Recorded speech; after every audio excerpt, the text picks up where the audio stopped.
Oke, kalau sudah bisa, teman-teman, silakan datanya di-upload ke dalam Google Drive. Ya, silakan di-upload datanya ke dalam Google Drive.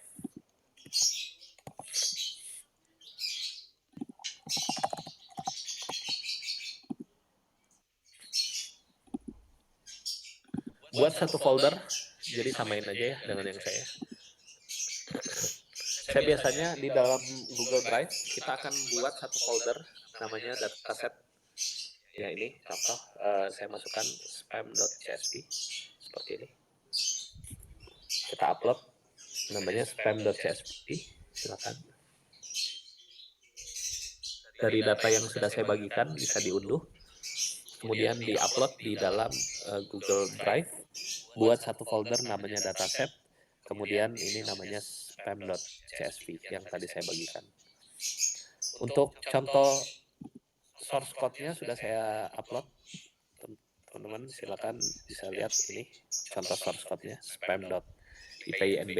Ini cara menjalankannya, ini download, kemudian di-upload ke Drive, kemudian di double klik aja. Kita akan gunakan Google Colab ya. Oke, sekarang teman-teman buat notebook baru, klik file, kemudian new notebook in Drive. Saya ulangi. Kita akan kita akan gunakan Google Colab untuk membuat model teks, yaitu untuk menentukan spam atau not spam. Ya. Ini kita gunakan Google Colab, toolsnya online, gratis ya teman-teman. Tapi kalau ada penggunaan fitur lainnya ini bisa berbayar ya. Misalkan teman-teman menggunakan GPU tambahan itu berbayar. Ya. Tapi kalau menggunakan untuk sederhana enggak. Oke, klik file kemudian new notebook in Drive. Ya, silakan. Seperti ini. Ada yang ketinggalan nggak teman-teman? Cepetan nggak? Nggak ya, nggak kecepatan ya. Semua lancar? Oke. Jadi intinya Google Colab ini kita gunakan untuk membuat aplikasi dengan Python, ya. Dan kita akan menggunakan Google Drive untuk penyimpanan datanya. Langkah awalnya adalah kita akan hubungkan antara Google Colab dengan Google Drive. Ya. Kalau teman-teman nggak tahu kodenya, sintaknya, ini ada kita bisa generate dengan AI ya si kodenya. Klik di sini ada generate with AI. Klik, diklik. Nah, kita buat misalkan create program to connect between Google Colab and Google Drive. Jadi saya akan buat program untuk menghubungkan antara Google Colab dengan Google Drive. Kemudian saya enter. Jadi dia akan Google Colab-nya akan membuatkan program untuk menghubungkan antara Google Colab dengan Google Drive ini programnya. Ya, sekarang kita sudah punya program untuk menghubungkan antara Google Colab dengan Google Drive. Ini programnya. Jangan lupa ini klik dulu connect agar kita bisa memulai membuat aplikasinya ya. Oke, ada pertanyaan teman-teman? Teman-teman bisa mengikuti sejauh ini? Oke, ini sudah connect. Kemudian jalankan. Ini ada button play di sini. Ini program yang digunakan untuk menghubungkan antara Google Colab dengan Google Drive. Tadi saya generate dengan AI. Ya. Nanti teman-teman codingannya saya taruh di share notes ya kalau mau sambil dilihat. Cara downloadnya gimana? Ini di download aja, bisa nggak? Di save. Nah, begitu ya. Jadi tinggal ini save, kemudian dijalankan. Kan dibuka terus di save. Setelah itu di-upload ke Google Drive, kemudian double klik. Ya, nanti langsung bisa jalan. Oke, kalau nggak kita buat manual aja ya di sini. Ya, jadi ini program pertamanya adalah hubungkan antara Google Colab dengan Google Drive. kita jalankan. Di sini ada permintaan untuk menghubungkan antara Google Colab kita dengan Google Drive. Klik connect to Google Drive. Ini pilih akun yang digunakan, continue. Setelah itu nanti akan terhubung.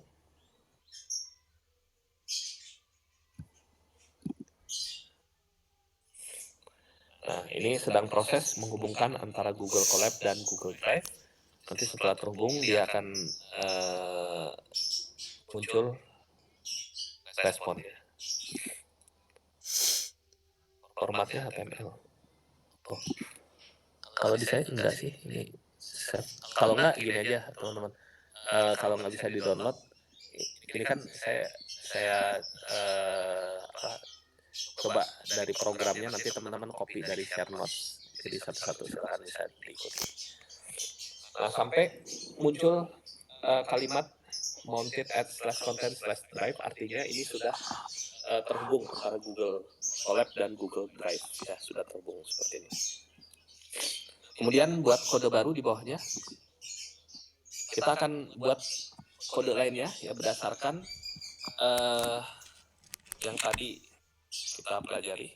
Nah, ini formatnya. Langkah awalnya adalah baca data. Kita akan baca data. Kemudian, kecepatan, oke. Silakan bisa menyesuaikan ya. Checklist izinnya dipilih semua iya. Kan di notebook teman-teman masing-masing. Jadi di checklist aja semua. Oke, seperti ini. Silakan bisa di copy ini programnya. Tadi sudah saya bagikan di share notes. Jadi program ini adalah menghubungkan antara Google Colab dengan Google Drive. Langkah kedua adalah kita akan baca data kita. Data kita tadi namanya spam.csv yang saya simpan di folder dataset yang ada di Google Drive. Jadi di My Drive dataset ini ada spam.csv. Kita akan baca dengan library namanya Pandas. Ya, kita gunakan Pandas. Jadi Pandas ini library di Python yang digunakan untuk membaca data dengan berbagai format, bisa format CSV, bisa format HTML, bisa format PDF, dan lain-lain. Tapi di sini kita gunakan fungsi read CSV. Read CSV ini adalah fungsi di Pandas untuk membaca data CSV. Di mana kita bacanya? Di sini, /content, /drive, /my/drive, /dataset, namanya tadi spam.csv. Seperti ini. /content, /drive, /my drive ini adalah root dari Google Drive. Ya, jadi My Drive ini /content, /drive, /my drive. Dataset ini adalah foldernya. Dataset. Spam.csv ini adalah filenya yang mau kita baca. Ya, spam.csv. Kemudian ini fungsinya kita panggil, hasilnya harus kita simpan di dalam suatu variabel. Nama variabelnya df. Variabel itu adalah suatu yang menyimpan data ya, data secara sementara. Jadi df ini adalah nama variabel yang menyimpan hasil pembacaan data dari spam.csv. Kemudian df ini ada fungsi head namanya. Head ini adalah fungsi untuk menampilkan sekian data teratas. Bisa diganti menjadi tail. Tail ini untuk menampilkan sekian data terakhir. Kita gunakan head aja. Head 5 misalkan. Kalau saya jalankan, hasilnya nanti akan seperti ini. Jadi dia baca data kita yang ada di spam.csv, simpan di variabel df, kemudian tampilkan 5 data teratas. Ya, ini 5 data teratas. Kalau mau tampilkan 10 data teratas, gimana? Diganti aja 5-nya menjadi 10. Ini 10 data teratas. Dan seterusnya. Jadi teman-teman bisa gunakan Pandas untuk membaca data. Bank error ya, sebentar.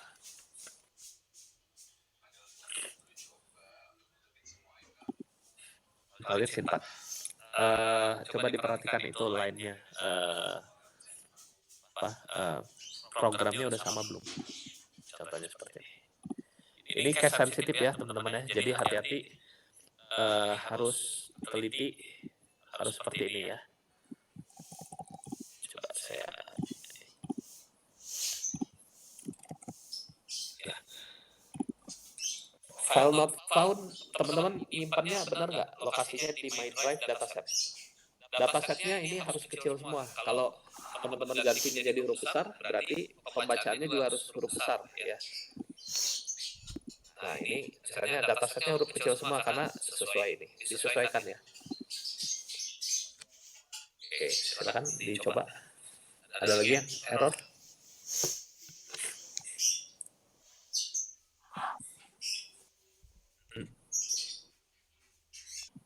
Ya, sampai sini dulu ya, silakan bisa dicoba. Source code codingannya ini proses NLP di dalamnya. NLTK itu singkatan dari Natural Language Toolkit. Ya. Kemudian kita import library NLTK-nya. Ya, kemudian kita panggil ya untuk corpusnya. Ya.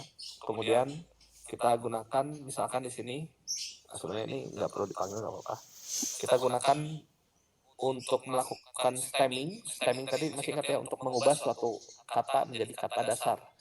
Nah, untuk stemming bahasa Inggris, karena kasusnya di sini kita bahasanya bahasa Inggris ya, di sini bahasa Inggris, kita gunakan namanya Porter Stemmer. Ya, jadi Porter Stemmer ini library NLTK untuk melakukan stemming bahasa Inggris.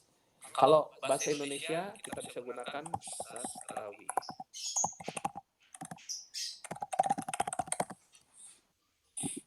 Ini untuk library stemming bahasa Indonesia ya, namanya Sastrawi. Teman-teman nanti bisa cek ya.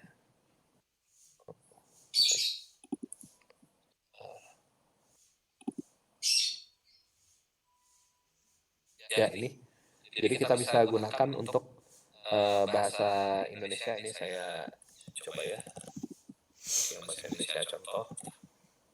Nah ini saya gunakan Sastrawi, saya import library-nya. Ini kalimatnya, perekonomian Indonesia sedang dalam pertumbuhan yang membanggakan, contohnya. Kemudian kita akan lakukan proses stemming. Nah kalau modul not found seperti ini, berarti kita harus install terlebih dahulu. Cara install library-nya gunakan tanda seru pip install Sastrawi. Seperti ini. Kita install. Oke, ini library-nya sudah diinstal. Kemudian kita jalankan kembali.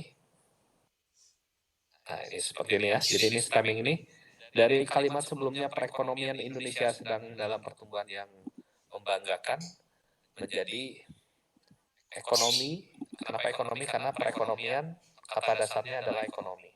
Indonesia sedang dalam pertumbuhan menjadi tumbuh yang membanggakan menjadi bangga. Ya. Mereka meniru-nirukannya menjadi mereka tiru. Nah ini namanya stemming. Ya, jadi teman-teman nanti bisa pelajari ya teknik namanya stemming. Saya paste di sini. Terus library-nya bisa diinstal. Ini bisa gunakan, saya bagikan di share notes ya. Ini kalau bahasa Indonesia stemming ya. Nanti kita coba yang bahasa Inggris. Tolong jangan dihapus ya, atau di-cut, jangan di-cut ya. Ini biar semuanya bisa nyoba. Oke, seperti itu. Ini namanya stemming. Nah, sekarang kita akan coba untuk yang bahasa Inggris. Karena di sini dataset kita bahasa Inggris. Ini saya hapus dulu mungkin.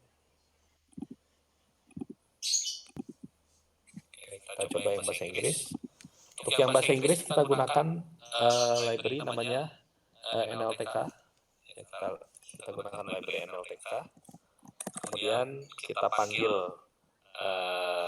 Porter Stemmer. Tadi kalau bahasa Indonesia namanya Sastrawi. Kemudian kita gunakan Porter Stemmer-nya.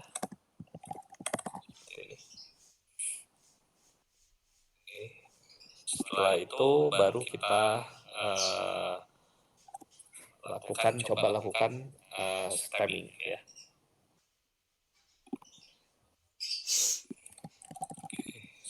Tes dulu. Oke, kita buat.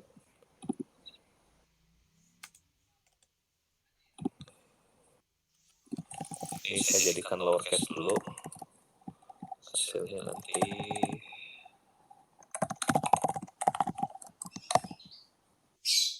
ya seperti ini. Oops, malah jadi semua. Oke, sebentar.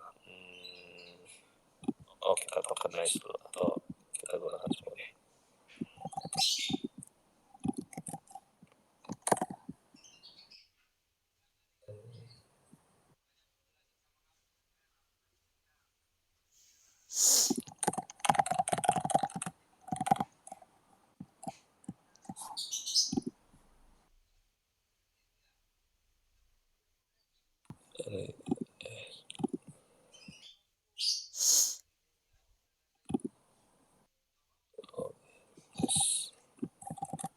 Oke, nanti saya bagikan ya kodenya.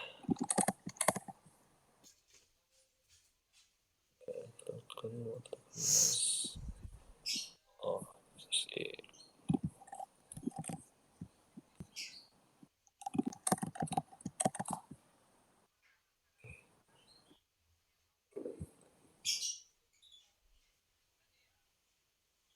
oke, silakan bisa dicoba, teman-teman. Nanti saya jelasin maksudnya nanti. Ini saya hapus dulu ya yang bahasa Indonesia ya. Nanti teman-teman bisa lihat dari source code-nya aja. Source code-nya dari GitHub yang tadi saya kirim. Atau biarkan aja. Saya pisah aja ya. Biar nggak nyampur. Oke, silakan bisa dicoba.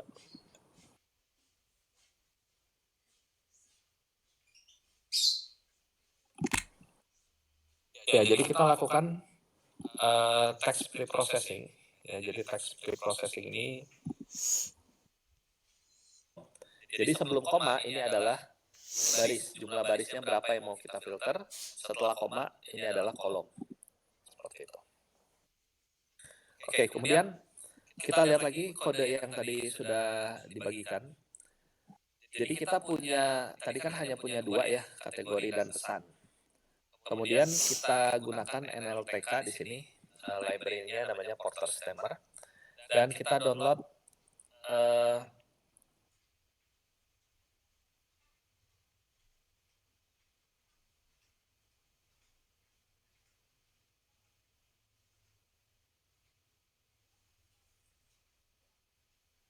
di DF di message ya, di pesan. Kita looping, gunakan for i in DF message. Artinya setiap baris ini kita looping, loop satu-satu ya, karena dia looping for i in DF message ya. Jadi hasilnya ini nanti akan kita lakukan proses lowercase. Jadi ini setiap loopingnya, ini kan seleksi kondisi ya. Setiap loopingnya akan kita lowercase kan, dan hasilnya kita simpan di token. Nah, jadi yang available menjadi available A-nya kecil. Gitu. Oke, kemudian setelah kita lowercase masing-masing yang ada di pesan di sini, simpan di independent variable baru namanya token.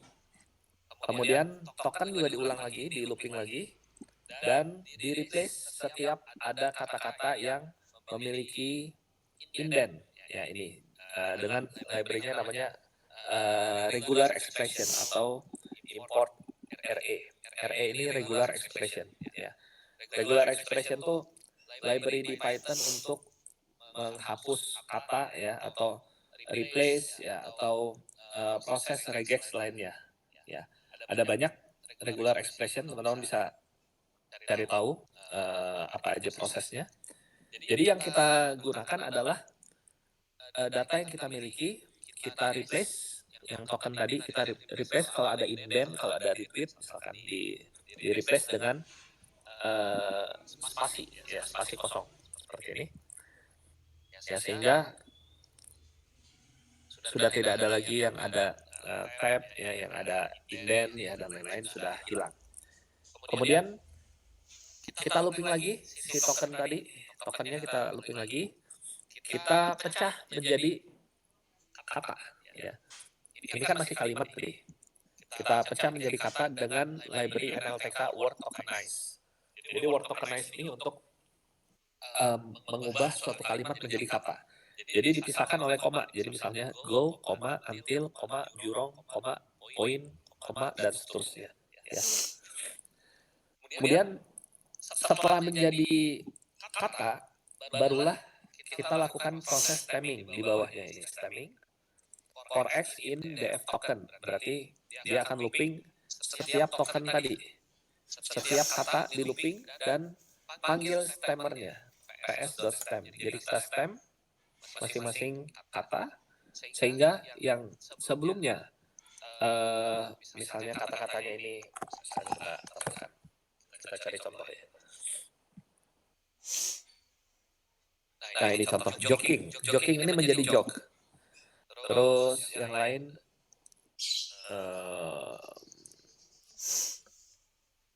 contoh lainnya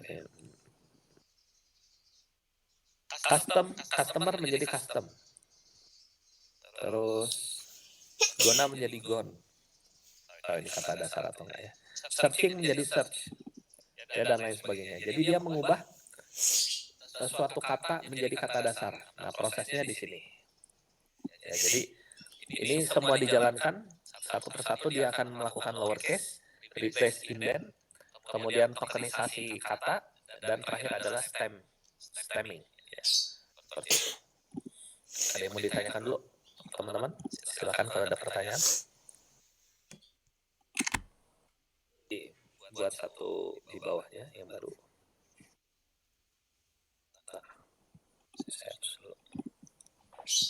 Kita akan gunakan library dari scikit-learn. Scikit-learn ini adalah library Python yang bisa kita gunakan untuk proses machine learning, untuk proses klasifikasi, regresi, clustering, reduksi dimensi, preprocessing data, model selection, ya. Termasuk di dalamnya membagi menjadi data latih dan data uji, kita gunakan library namanya scikit-learn. Ya, jadi tidak from scratch, tapi kita gunakan library. Gitu. Nanti teman-teman bisa baca library-nya scikit-learn. Ini salah satu library yang populer untuk machine learning, ya, NLP, text preprocessing, ya, dan lain sebagainya. Bisa kita gunakan. Oke, sekarang kita gunakan fungsi parent-test split yang digunakan untuk memecah data yang kita miliki menjadi data latih dan data uji. Total data kita kan keseluruhan kita bisa ambil infonya dengan menggunakan shape, df.shape. Ada 5.572 baris dan kolomnya ada 3. Ya, ini data keseluruhan kita. Nah, kita akan bagi 70% dari 5.572 menjadi data latih dan 30%-nya menjadi data uji. Ya. Jadi totalnya sekitar 3.500 data, 3.600 data ini sebagai data latih. Dan sisanya berarti 1.500 data sebagai data uji. Bagaimana caranya? Kita akan gunakan parent-test split ya. Ini saya copy aja dari contoh. Oke, kita gunakan parent-test split terhadap data kita, data frame kita dengan ukuran frame size-nya misalnya 0,7, berarti sisanya test size-nya 0,3, 30%. 0,7 artinya 70%. Ya. Nanti kita jalankan hasil pembagian datanya, kita masukkan ke dalam train data dan test data. Ya, di sini kita coba jalankan. Oke, kemudian setelah itu kita akan lakukan proses count factorizer, yaitu proses mengekstraksi fitur. Jadi ini kan data kita kan masih teks ya. Teks ini tidak bisa dimasukkan ke dalam machine learning. Kita harus jadikan dalam bentuk fitur atau numerik. Tadi masih ingat ya, ada 4 format, ada scalar, ada vektor, ada matriks, ada tensor. Kita akan gunakan vektor. Jadi kita panggil count vectorizer. Jadi count vectorizer ini adalah ekstraksi fitur yang mengubah suatu teks menjadi angka. Ya. Ada lagi namanya PFIDF. PFIDF ini term frekuensi dan inverted frekuensi. Jadi mengubah ke dalam bentuk vektor tapi berdasarkan term frekuensi kemunculan si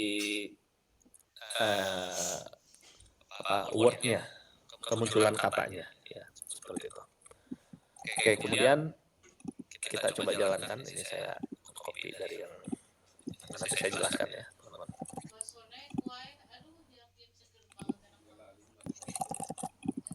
Oke. Nah, jadi apa yang kita lakukan? Kita panggil fungsi trend test split. Kita masukkan data frame kita, test size-nya 30%, trend size-nya 70%. Kemudian kita panggil library count vectorizer. Setelah itu kita ubah token data kita menjadi bentuk vektor. Ya, ini menggunakan fit transform. Ini akan mengubah trend data kita menjadi bentuk vektor, simpan di dalam xtrain. Sementara untuk kategorinya itu yang tadi spam atau no spam, ya ini kita simpan di dalam ytrain. Kemudian untuk tes data kita juga ubah ke dalam bentuk vektor, panggil count vectorizer-nya, kita transform. Dan untuk tes data untuk kategorinya, ya atau dependent variabelnya kita simpan di dalam ytest. Jadi kita akan punya 4 variabel, xtrain, xtest, ytrain, dan ytest. Ya, seperti ini, saya jalankan. Oke, sekarang kita sudah punya 4. Langkah berikutnya barulah kita lakukan modeling. Ya, jadi modeling terhadap data kita ini masih dalam bentuk, nantinya gini teman-teman, hasilnya itu ytest, misalkan.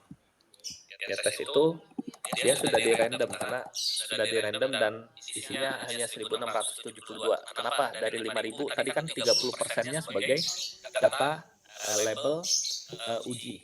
Ya. Jadi ada 1672. Untuk ytrain-nya itu ada sekitar 3500, 3900 ya, ytrain. Xtrain-nya ini pasti akan sama 3900, dan satu lagi xtest ini 1600. Seperti itu jumlahnya. Jadi silakan teman-teman bisa coba. Saya bagikan di share notes. Ya, saya bagikan di sini. Silakan. Jadi kita lihat lagi di sini. Split data kita bagi menjadi data latih dan data uji.